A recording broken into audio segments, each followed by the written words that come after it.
Welcome to the Enlightened Misfits podcast, the space for entrepreneurs on a quest for unwavering certainty and purpose. I'm your host, Lauren, and each episode is a compass guiding you through authentic conversations, unraveling the mysteries of your human design chart, and offering tools from the remarkable guest. Join me as we embark on a journey to manifest greatness and create a life aligned with our deepest purpose. This is the space where misfits find their enlightenment. Welcome to the Enlightened Misfits podcast. Welcome back to the Enlightened Misfits podcast. I'm your host, Lauren, and in today's episode, I have an amazing guest. I actually currently have never met her in person, but I feel like I've known her forever. This is Sarah. She is a spiritual intuitive guide. Welcome, Sarah. I'm so happy to have you on the show today. Thank you. You're welcome. So what inspired you to create the Cosmetic Connections Facebook group, and how did your journey lead you to, this intersection of spirituality, self-development, and then creating this community? Well, it all stemmed, I guess, from the beginning of my spiritual awakening journey. Okay. Throughout that, I ended up obviously being led, I like to say, Yeah. to just start a group that I wanted a lot of people that were on the same energy as me. That's what I was looking for at that time. People who wanted to develop, work on themselves, and really connect and create something new. So that was the start of it, and now we're here. Awesome. I love that community. It's mostly Delaware, right? Delaware, PA, Yes, yeah, New Jersey. Yeah. yeah. And For I'll make right now, sure. but in the future, I see big things. Yeah, no, awesome. I do. I love that community, and you do a very good job of leading that community. I can say that. I can be a testimony of Thank that. you so much. I'll make sure people listening to this that they're like, wait a second, I'm in the surrounding. I mean, it doesn't mean that you have to be in the surrounding areas, but I know that Sarah does, meetups, and she's like, planning all this stuff. I'm not going to give it away, but she's planning all this stuff that, if you're in the surrounding areas, it would be beneficial to you. So Yes, I'll make sure that link to that group is in the description or show notes, and then YouTube. So awesome.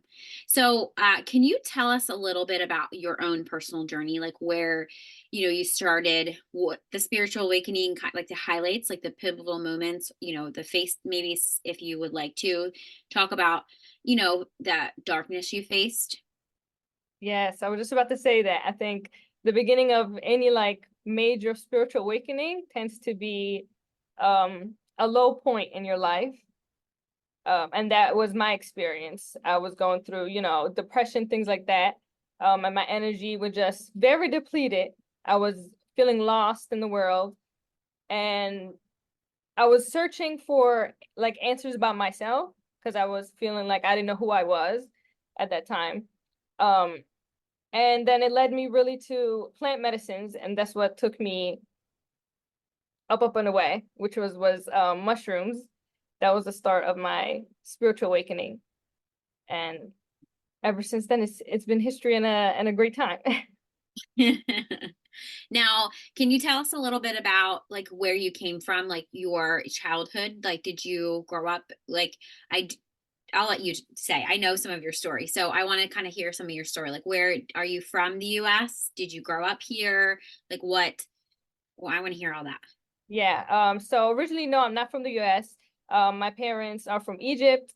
So I grew up with a very strict Middle Eastern background, which was super religious as well. And I think that was part of my spiritual journey too, was figuring out if that aligned to me or not, and figuring out really my own faith within the universe. So my background really was from Islam and very strict guidelines on life and what I Right. should do and what should I follow. And truly, now that I look back, that was never aligned. In my core, it was never aligned. And I think if you go with that, that questioning part of you in life, you'll end up finding your own path. And that was my case, which I'm glad I did. Awesome. Yeah. That's awesome. So the reason why I asked that was because I feel like a lot of people right now are in this place of I need to find my life purpose, right? Or I feel like I need true fulfillment. And when I ask people what that looks like for them, they don't know, right? Yeah. So it's like I actually in our tarot card, group that I have, the reading I just did, I literally just did it before we jumped on this recording, but um it was about going home to yourself. And I feel like a lot of people, like you said, you can't you don't know who you are unless you sit with yourself, right? Like you actually stop blaming the world around you, stop blaming all of your trauma, right? Stop blaming everything and actually start not blaming your trauma on yourself, but start pointing fingers at yourself of what you need to change, right? So Yeah. I love that. And I know in your group you do a lot, and I'm sure with your clients you do a lot of that, like shadow work. So can you tell us a little bit about what shadow work means to you or what you do with your clients? Yeah, just like you said, really sitting with yourself. Like I love to tell my clients, you have to have a meeting with yourself. You meet every day with other people. You have things on your schedule all the time, but you never really sit with your own self, which is crazy. You need to put that on your schedule, write it out. Like I have a meeting with myself at 10 a.m. Like and sit and just talk to yourself, talk to the energies around you. If you are religious, talk to God, talk to source. You just have to connect to things around you and to yourself. And the more you do it, the answers just come and they just flow because you get rid of like so many things that's taking space in your brain when you take a minute to really just gather your energy and sit and think things through if you have to. But it tends to like shed things that are just like clouding you. If you Right. don't like take the time and sit, then you won't have space for the answers that you're seeking in life to come. Right. Yes. Now, would you say that, shadow work, it plays a huge role in your own personal journey and transformation? Like, do you think people have a negative connotation on shadow work? Would you agree with this, or do you feel like it has helped you and played? Oh, I totally agree that people tend to think of like shadow work as like bad, or like negative, like a lower energy. But to me, actually, that's what I enjoy the most. Like things that are in your shadow, things that you tend to hide behind, things that are like lurking, that are there, but you're not noticing them. That's what I love the most. And that's what I find my like energy tends to go towards, which is things like in the shadow. Just like when I practice witchcraft as well. And that tends to be my connection. Things that are tend to be heavy. But I think those are the most powerful things that you could transmute into other energies and use it. Yes. Yeah. I personally always loved shadow work too. So I'm kind of like that because I'm not somebody that the believer. I know that some of the in the spiritual community, some people are like, oh, you have to like, it's this whole thing of like, you have to get rid of the shadow. Oh, You have to just let go of all of it. And I'm like, but that's letting go of half of yourself. Like yeah, that's where, exactly.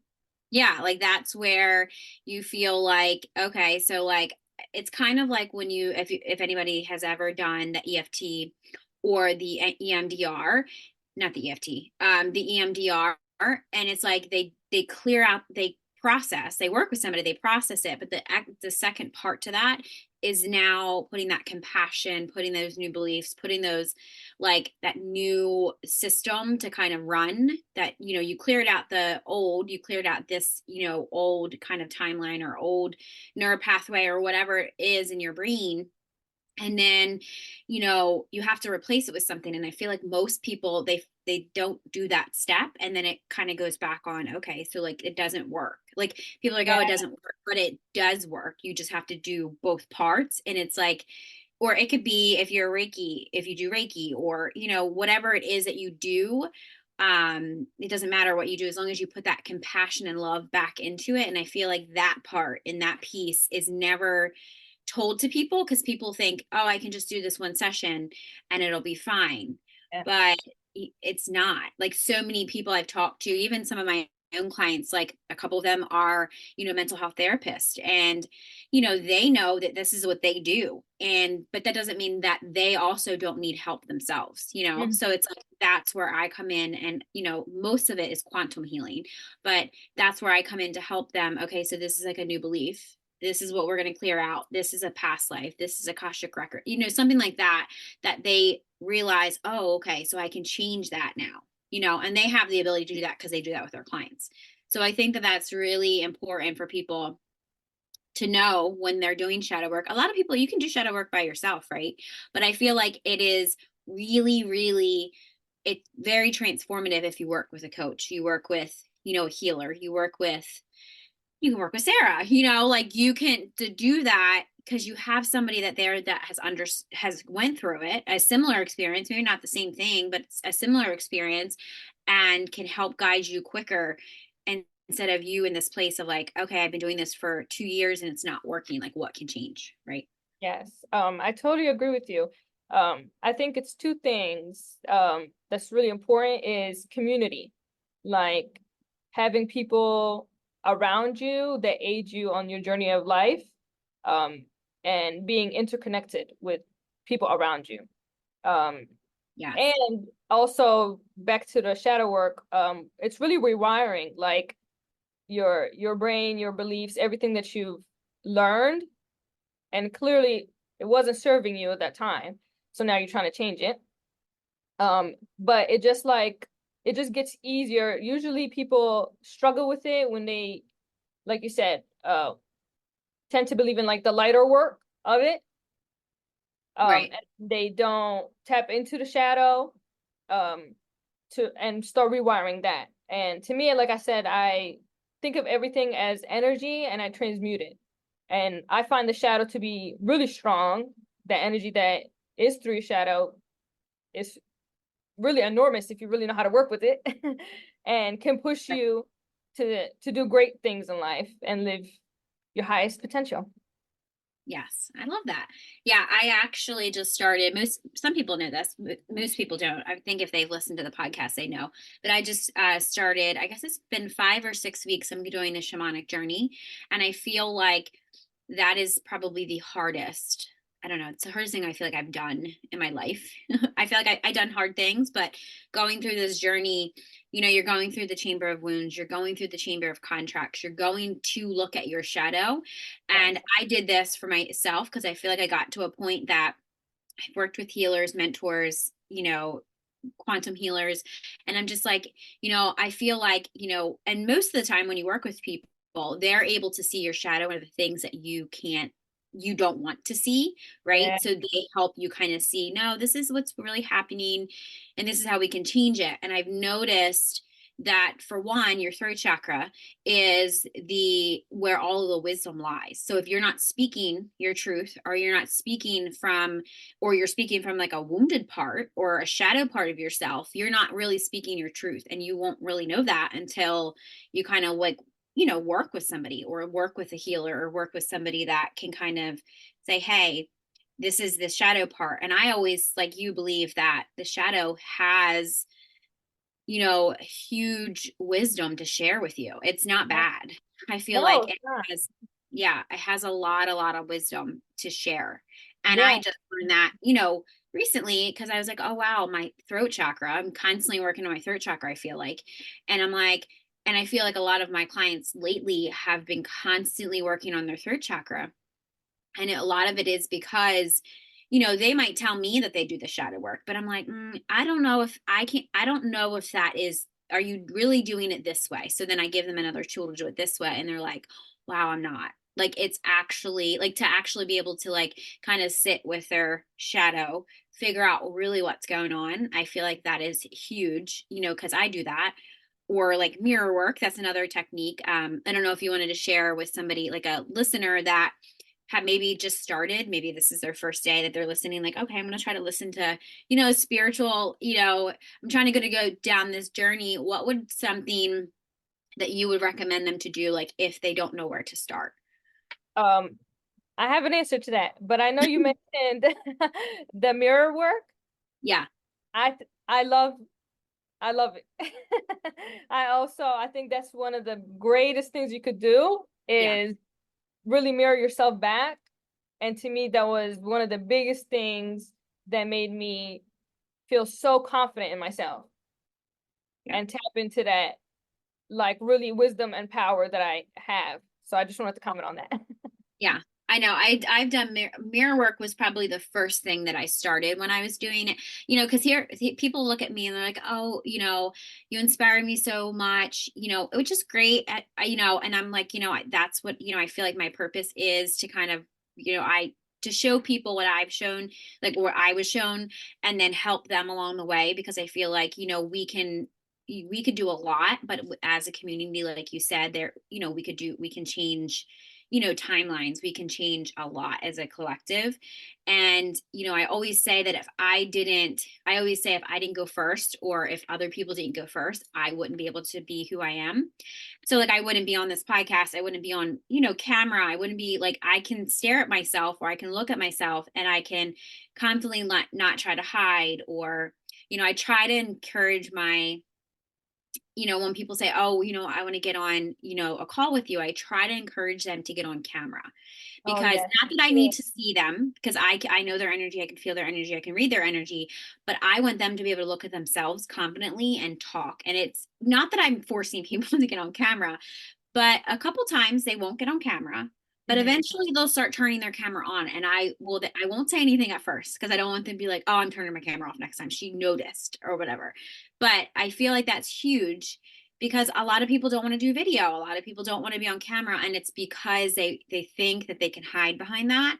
Yes. Normally when you're working with a healer, you can't, because they just know. But Yeah. they We can pick feel up your on energy. it. Yeah. Like I don't need your face. I love to look at your face, but I don't need your face. So I love that, because I feel like that could give somebody, if they want to start telling their story, or they just want to start somewhere, it could be like recording yourself doing stuff, looking at yourself in the mirror. I feel like that's Yes, I agree 100%. Again, recording yourself too. Like when I'm trying to practice with something, I turn my camera on and nobody's even gonna see it.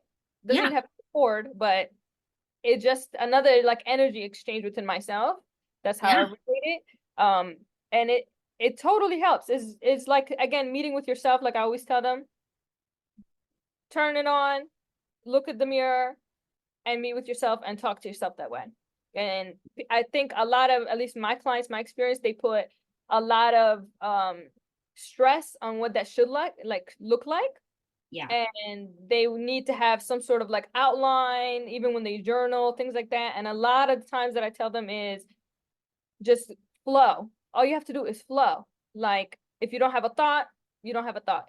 Another one will come right away. You don't need to like put expectations or any of that. That's gonna stress you out more. And the whole point for me with my clients is I always bring them back to themselves in a state of flow. We don't want to add anything that's gonna stress your life even more. right. So yeah, Yeah, a lot of them struggle with that, just having so much expectations yep, and thinking that they're going to fail when there is no expectations and there's no failure or anything at all. You just have to let it out. right. Yeah. I was gonna say, I love that you say expectations, because I feel like, us as moms, or, or dads, whoever's listening, or, just in general, if you have a 9 to 5 job and you have kids, and you are a wife, or you or a husband, or whatever, or even just a single mom, there's so much expectations from like society on, like, I have to do it this way, or I have to do it that way. And I feel like that's one of the biggest things of when I came like across human design, because I was like, I'm not built that way. I've always felt like I was built different than everybody. And I feel like everybody is built, well, I should say not just me, but a lot of people in the world are built differently, and or we're all just built unique, because, you know, that's just how it is. Like that's what makes the world go round, right? So it's like I had to figure out why I always felt that way, and I found out, oh, okay, so human design, it's literally how the energy works. We're all energy. So I need to figure out how I can work with my own energy and help other people do that too. So yeah. Yes, I totally agree. Um, Also, my personal journey was really tapping into my feminine energy because I was running on a man's, biological clock all the time. And that made me feel like I was just wired wrong or something, to be honest. Yeah. Yeah. Um, and that was part of the journey of really getting in tune with my energy, with who I really am, and being okay with my flow of energy. Every day might look different, and I'm okay with it. Um, I don't need to live up to another person's expectations of anything in life. And that's what I try to remind all my clients. It's your life. Right. You don't Yes. need to set any other rules. You don't need to do anything that doesn't really feel good and fill your cup. If it doesn't feel good, then it's not aligned, and there's another path for you. Right. Yes, I love that. Especially because I think a lot of stay-at-home moms or, moms that have, they don't like they, use they rely on their husband's income. Like it makes me sad. I actually seen a post this morning in one of the mom groups. I think it was like the mom squad or something. And she was talking about, her husband was saying you have to go by my rules. It's my money. You can't have any of it. But then she's taking care of the kids. And for me, I I don't know how I feel about that because I've always been the one, in when I was married, I was the one that was the breadwinner. I was the one that was constantly working, but I also took care of my daughter, Mhm. for a short time. I was in that marriage so short time that I was like, gosh, I could never imagine. I always wanted to be a mom. I love being a mom, and I do want more kids one day, but I was like, I can't imagine my like a husband or my partner or whoever telling me that I need to stay home and it's his money. Like, what are you working for then? Like yourself? Like, I don't, what are you working for? Like, or Yeah. why are you even here? Like, and I know where that comes from when it's like you scared to leave and, I can't, I have no income. And it's like, I always want to tell people, especially I don't know why I'm talking about this. It must need to be said, but I feel like there's so much help out there. Like with the state, there's shelters there, especially like a huge domestic violence advocate that I am. There's, you can call Child's Inc. There's so much help that you feel like you can't do it, but you can. You just have to, for one, don't leave without a plan. Mhm. Granted, like, before I left, I had a plan, but I also was financially stable to leave. Like, I could leave because, you know, I had that. I was very grateful to have an amazing job that I could have now, not, and I had a supportive family. Most people don't have family, right? Like, most people don't have that. And it just felt like I needed to say this today because it was like, it, I wish I could do more for people like that. I wish I could do, help them kind of, get out of that. But I feel like even in the moms groups, there's so much more support. Like, cause there used to be a couple of years ago, there used to be so much hate. And I'm like, why is there so much hate in these mom groups? Like, why is everybody bashing everybody? We're all moms, Yeah. regardless of, where you come from. It's just a reflection. If you're a mom, I'm a mom, right? Like even if you're not a mom, like I feel like women in general, like we all should just support each other and maybe there wouldn't be so much abusive guys because the guys are gonna be like, well, where are we gonna go, unless you're gonna go to another dude, that which is fine too, but like they didn't have that option. Yeah. And I felt so, my heart went out to her this morning because I felt so bad that she was in that situation and felt like, I have two kids under the age of 7 and I don't know where to go, like where to go because my husband is telling me, it's his money, like abide by his, like who would, I can't, I shouldn't get, I'm not going to get on that like rabbit hole, but I'm like, who the hell does he think he is to say that? Like, I don't even, what man in this entire universe thinks he has a right to say that? Like, that's just my opinion about it. Anyway, Yeah. I know that you see that in the moms groups too, but I Yeah. felt like anybody listening, or if the person that is in that moms group is listening, there's help. Like you can even reach out to me. Like I will get you help. I'm connected with tons of people in the domestic violence because emotional abuse is abuse. And the courts, believe it or not, Yeah. they will honor emotional abuse now. They never used to.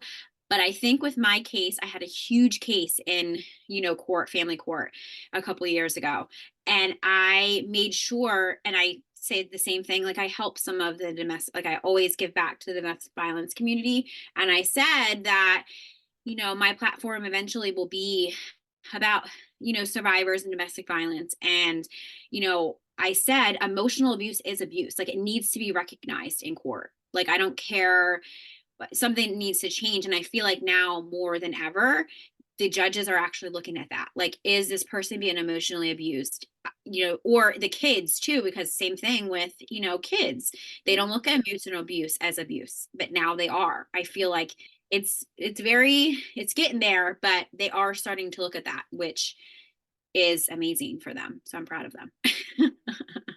I definitely, whenever I see posts like that, it breaks my heart, but it reminds me of how important self-love is. Yeah. When you don't have that and that core is missing within you, that's what you need to work on every single day.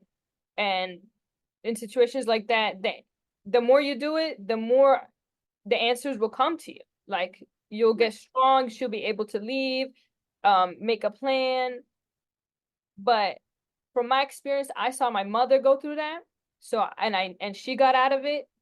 So I Mm-hmm. know it's possible. I've seen it firsthand, and I always just try to remind them to not lose that vision that you could be exactly where you want to be in life, and to believe in that, believe in yourself, believe in that you have what it takes to handle anything in life.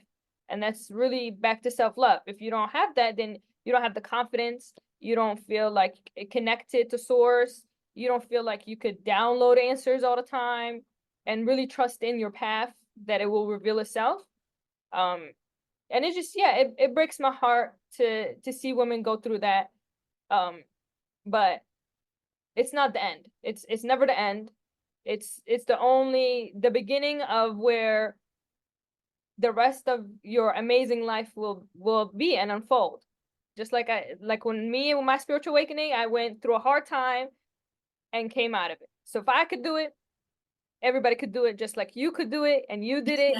Yeah. Like it's not the end, and there's hope every single day, and there's opportunities. You just have to be okay with seeking help. A lot of women feel bad about seeking help, feel guilty, especially when it comes to kids, not wanting to break up the family.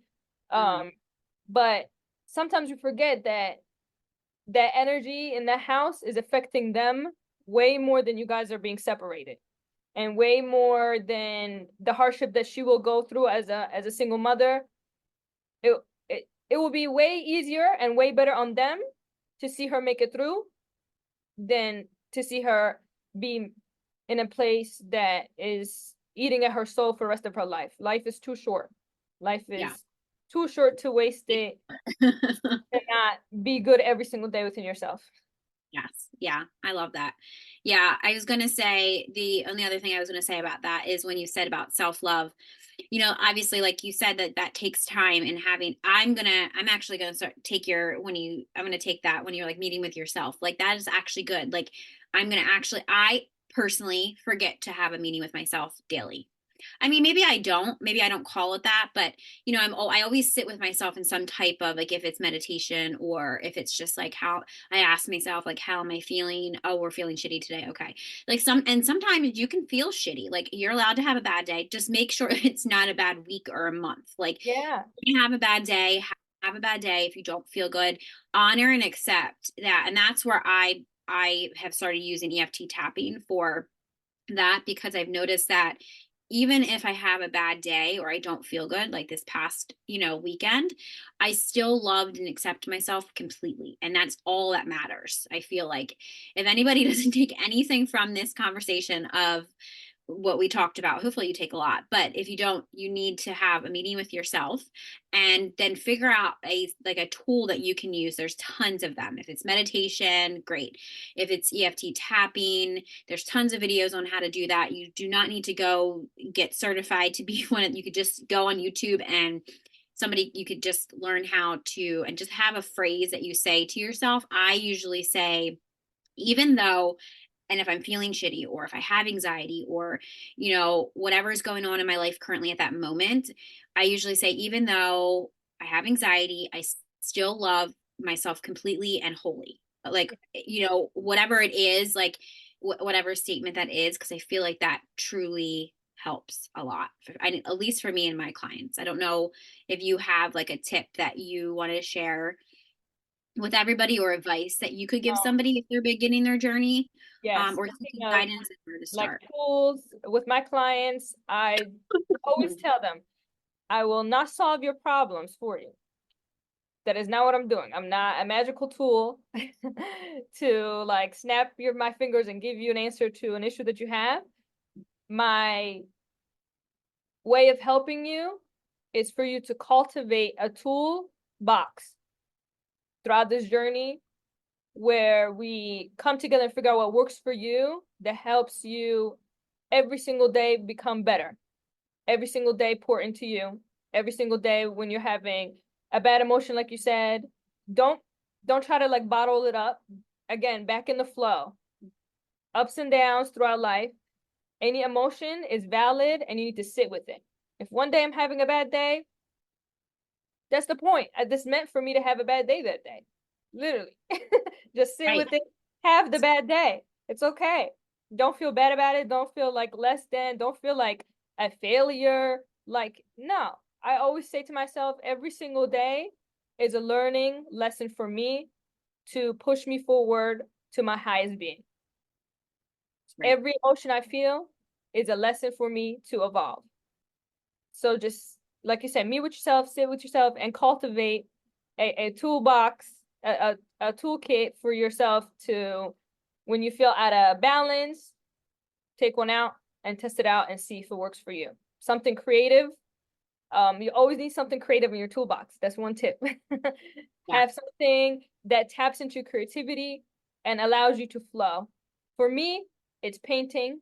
I love to paint, and that gets my creative energy going. And usually it makes my day way better. And then I find myself within 3 days, I have something, new answers that I was seeking, new creative ideas that I could put out into the world. Whatever like I needed ends up like coming through, because I allowed creativity and I made space for it to enter. And you have to just allow like space for you to receive. That's the most important thing. Sit back and let the universe work in your favor, because you're divinely connected, whether you realize it or not. Yes. Yeah. I always tell people that people are like, oh, you know, I can't be like you. I'm like, yes, you can. Everybody's important. Every single person in this entire universe, regardless of whatever your parents told you, whatever, whoever told you, we're all connected. You don't Yes. just plop, you don't just fall down on earth. Expect, you know, some of us might felt like we did, but everybody decided to come here. You Yes. all decided to have this life. You all decide, we all have lessons. We all have karmic stuff. We all have, there's a reason why we came to earth. If it's, you have a different mission than everybody else or whatever, you know, we all came here, and it's like, you all just like, and it's, when I say that, when people are like, I didn't decide to come here, like, I want to go back home. And it's just like, no, you decided to come here, you Yeah. know. Yeah. Nobody forced you to 100%. come here. You I know. decided. I mean, at the end of the day, it's one energy, which is the universe, and the universe is experiencing itself. So there's no mistakes. Why would the universe make a mistake, really? Yeah, Like, does there that make isn't. no? That doesn't make sense. The No powerful no universe mistakes by the universe. Yeah. makes no mistakes and is here to experience itself, which makes every single movement of your life purposeful and meaningful. Whether you sit with that and let it work in your favor, or you discard it, that's up to you and the journey that you take in life. Right. Yes. Well, thank you so much for I there's a lot of golden nuggets that I had got from this episode, and I hope everybody else did. So thank you for joining us on today's episode with Sarah and the Enlightened Misfits podcast. If you enjoyed today's episode, don't forget to subscribe. You can leave a review and then share this with anybody that you feel that will gain knowledge from listening. Stay tuned for more captivating conversations in the future. I hope you have an amazing rest of your week, and I will see you next time.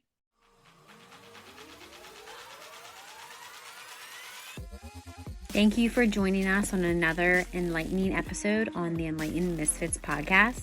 If you resonate with this conversation and found it insightful, don't forget to subscribe, rate, and leave us a review. Your feedback fuels our mission. Remember, your journey to unwavering certainty and purpose is ongoing. Stay connected with us on social media and let's continue this conversation. Let's manifest greatness in our lives. Until next time, this is Lauren from the Enlightened Misfits podcast. Stay enlightened, stay inspired, and keep manifesting your extraordinary path.